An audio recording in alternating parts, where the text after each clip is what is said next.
Isang barko ng Philippine Navy ang binisita ng mga kawani ng Port Management Office Masbate. Ang detalye sa pagronda ni Pocholo Papiliera.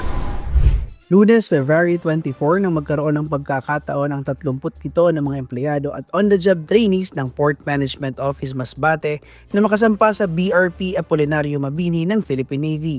Mula sa wharf ng Masbate Port, kita na ang mga ekwipo ng barko na dinisenyo para sa combat at navigation.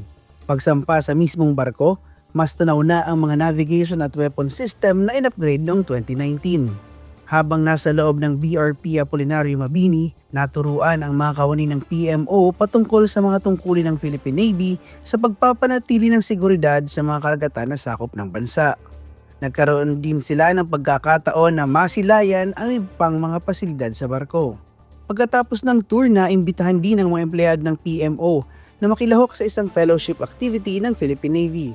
Ito ay bilang pasasalamat ng hukbong dagat sa mga ahensya ng gobyerno tulad ng PPA at Philippine Coast Guard sa kanilang patuloy na pakikipagtulungan sa pagpapanatili ng kaayusan sa karagatan. Isa rin itong simbolo sa kahalagahan ng pagkakaroon ng pagkakaisa at pagtutulungan sa mga ahensya ng gobyerno na mahalaga para sa mas epektibong serbisyo publiko.